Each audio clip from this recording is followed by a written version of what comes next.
Hey everybody, welcome to Wednesday Reflection. This is Andrew. I'm not wearing my normal getup and I'm in my home. It's because I am home. Today was my daughter's parent-teacher conference day. So one, she's home from school today, and two, they gave us the option of conducting the conference virtually. So all my good equipment is already set up to have that video conference. So I figured I would just record my weekly reflection right here. So if you hear some dogs barking or other normal household sounds, that's why. My apologies. I want to talk to you today about small spaces doing wonderful things, or small things contributing to the much larger whole. You might think of this as kind of a mustard seed situation, which I guess certainly it is. Most of Jesus' examples were taking something small and showing how it could be large and great, how it could be big and wonderful, how it could be larger than the sum of its parts. That is the kingdom of God.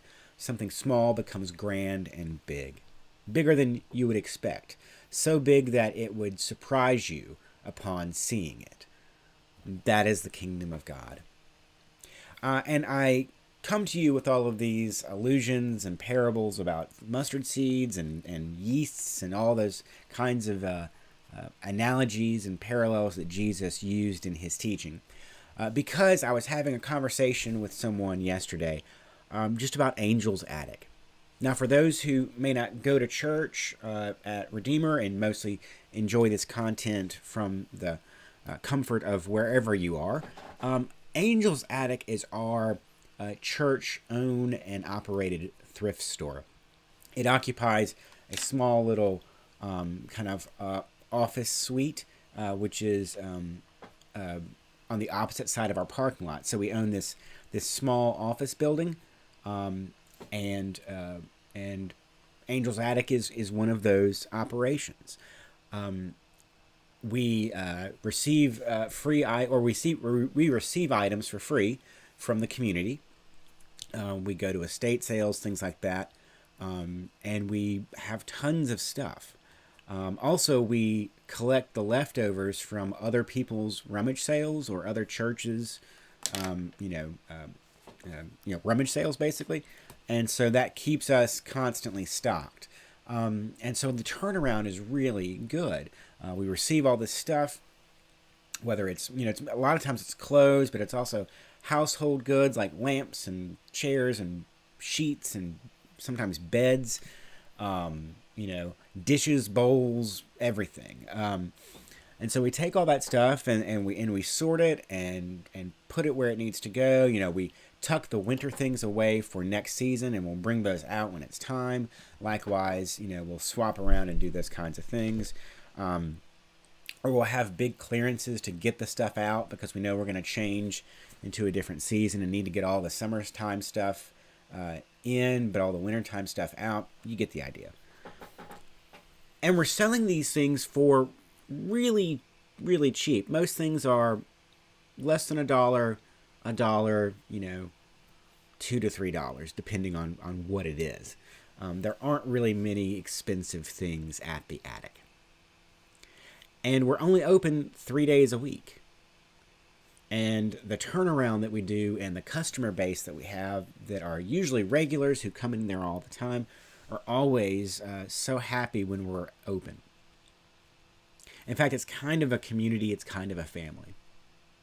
And the attic generates a good deal of money. In fact, I think people would be surprised to know how much sales the attic does, considering, we're selling things for 50 cents or $1. Now, what do we do with that money? Well, the money goes to cover the cost of, the electricity and the phone and the expenses of the business. A small rent is paid to the church because they are occupying a building that we would normally have for rent in a commercial sense. And then $400 comes to my discretionary fund every month to help provide for the needs of the community. And then also there's payroll involved for the employees that work there. And then everything else basically is given away in the form of grants. So all the money that the attic brings in, after taxes and things like that, is all given away. And you may say, taxes, wait, it's a 501c3, don't y'all not have to pay taxes? Correct. Except we do pay sales tax. So that's because we're selling things, we do have to give the Department of Revenue their tax. But all that to say is that we give away a good deal of money every year to those who apply for grants, as well as some other established relationships the attic has, and they give a regular donation annually. And as I was having this conversation with this person, I think one, they were surprised to know how much, I guess, all of the profit essentially that would be generated if this was a commercial business, all of it gets given away, and so it's not just, it doesn't, fund the church. Angel's Attic actually funds so many other outreaches and needs in the community. And so all that money that people are spending on the attic are actually just going back out to other good charitable organizations or ministries in Brookhaven and Lincoln County. And I love that. I love that the outreach and the outreach that Angel's Attic itself provides is another outreach to other places.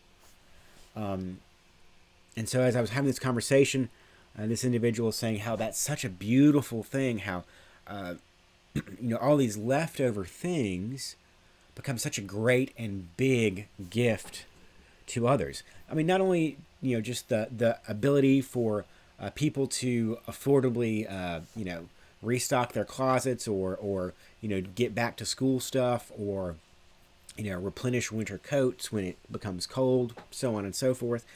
But it's also a really wonderful way for people who need to declutter themselves, that they can scoop up all the stuff that they need to donate or they don't need anymore, and they know that it's going to be put to a good purpose, and they get a tax write-off for that. And on top of that, still, it's just, as I mentioned earlier, the community of regular customers that come in and are sharing stories and keeping each other updated or asking after so-and-so. And so it really becomes not only just a place to shop for thrift store items or affordable items, but also a place for community to come together and to connect and to build those human connections and to maintain those relationships. It's a beautiful, beautiful thing. And that's very much, I would say, a modern here and now analogy for the kingdom of God. God can take such little things and make them so big, beautiful, and wonderful. And because of that work and because of that space, people can come together and to share themselves with one another in a beautiful and loving way. I love Angel's Attic. I am so proud of everything that it does. It really is a jewel in the ministry, not only of Redeemer Episcopal Church, but also a jewel within Brookhaven and Lincoln County. So thank you for Angel's Attic. Thank you for all who shop there and support there. And thank you for anyone who wants to support. If you want to support Angel's Attic, you can email attic@redeemerbrookhaven.com. Or you can talk to me directly, and I will point you in the right direction, whether that's dropping off physical donations or supporting it financially or whatever it is you want to do. I'm happy to help out or get you the information you need. Thank you, and as always, dear ones, God bless.